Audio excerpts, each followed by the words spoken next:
Hello friends, welcome to நல்ல lovers.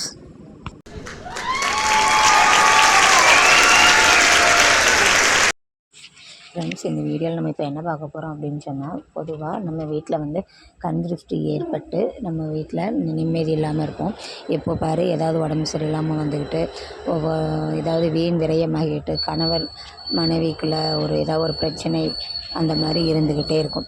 இதுக்கு வந்து பெரும்பாலும் ஒரு முக்கிய காரணம் என்னது அப்படின்னு சொன்னால் கண் திருஷ்டி தான்.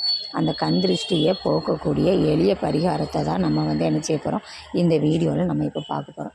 பொதுவாக கண் திருஷ்டி போகணும் அப்படின்னு சொன்னால் என்ன பண்ணலான்னு சொன்னால், வாரம் 2 முறையாவது நம்ம வீட்டில் சாதாரணமாக சாம்பிராணி புகை வந்து கண்டிப்பாக போட வேண்டும். அப்படி போட்டோன்னா நம்ம வீட்டில் இருக்கிற தீய சக்தி வெளியேறும். சரியா? அப்போது அதாவது மற்றவங்க வந்து நம்ம வீட்டில் வந்து பார்த்து ஏதாவது கண்டிப்பாக டிஸ்டி போட்டுட்டு போவாங்க. அந்த இதை போக்குறதுக்கு வாரம் 2 முறை கண்டிப்பாக வீட்டில் சாம்பிராணி புகை வந்து நம்ம போடணும். அதே மாதிரி அடுத்தவங்க பார்வையிலிருந்து நம்ம வந்து விடுபட்டு நம்ம சந்தோஷமாக இருக்கணும், தீய சக்தி நம்ம அண்டக்கூடாது அப்படின்னு நீங்கள் நினச்சிங்கன்னா, அதுக்கு அடுத்து இன்னொரு எளிய பரிகாரம் என்ன பண்ணலாம் அப்படின்னு சொன்னால், லெமன் இருக்குது பார்த்தீங்களா, எலுமிச்சைப்பழம், அதை வந்து 2ஆக கட் பண்ணி ஒரு சைடு உள்ள பழத்தில் வந்து மஞ்சளும் அடுத்த சைடில் வந்து குங்குமம், இந்த 2ஐயும் வந்து தடவி நம்ம தலைவாசலில் வாசல் காலில் அது பக்கத்தில் 2 சைட்லேயும் ஒன்று வச்சிட்டிங்க அப்படின்னு சொன்னால் பிறருடைய தீய சக்தி வந்து நம்ம வீட்டுக்குள்ளே நுழையாது.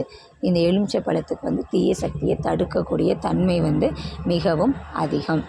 அதே மாதிரி இந்த வேறு என்ன பரிகாரம் நம்ம பண்ணலாம் அப்படின்னு சொன்னால், நம்ம வந்து வெளியில் நம்ம வந்து சுற்றிட்டு வருவோம் பார்த்தீங்களா, அதனால் தீய சக்தி வந்து நமக்கு மனசுக்குள்ளே எவ்வளோதான் கஷ்டம் இருந்தாலும் ஒரு சில பேர் நம்மளை பார்த்த உடனே டிஸ்டி போடுவாங்க. கற்றலுடைய தீய சக்தி வந்து நம்மளை அண்டக்கூடாது அப்படின்னு நம்ம நினச்சோம் அப்படின்னு சொன்னோன்னா, நம்ம வந்து குளிக்கிற தண்ணியில் கொஞ்சமாக கல்லுப்பு கலந்து குளிக்கணும். கல்லுப்புக்கு வந்து தீய சக்தியை நெருங்க விடாது. அது வந்து டிஸ்டியை போக்கக்கூடிய தண்ணியும் கல்லுப்புக்கு உண்டு. அதனால் நம்ம குளிக்கிற தண்ணியில் கொஞ்சமாக கல்லுப்பு கலந்தும் நம்ம வந்து என்ன செய்யலாம், குளிக்கலாம். நம்ம குடும்ப உறுப்பினர்கள் எல்லோரும் உட்கார வச்சு நம்ம வந்து டிஸ்டி சுற்றி போடலாம். அந்த டிஸ்டி சுற்றுறதுக்கு வந்து உகந்த நாள் வந்து எது அப்படின்னு சொல்லி பார்த்திங்கன்னா, ஞாயிற்றுக்கிழமை இரவு தான் இந்த இதை வந்து நம்ம செய்யணும். அந்த மாதிரி நம்ம தொடர்ந்து நம்ம செஞ்சுட்டு வந்தோம்னா நம்ம வீட்டில் கண் திருஷ்டி விலகி நம்ம எல்லாரும் சந்தோஷமாக என்ன செய்யலாம், வாழலாம். இதில் எல்லாமே நம்ம ஃபாலோ பண்ணணும் அப்படிங்கிறது இல்லை. இதில் எதையாவது ஒன்றையாவது நம்ம ரெகுலராக ஃபாலோ பண்ணி வாழ்க்கையில் வெற்றி அடையலாம்.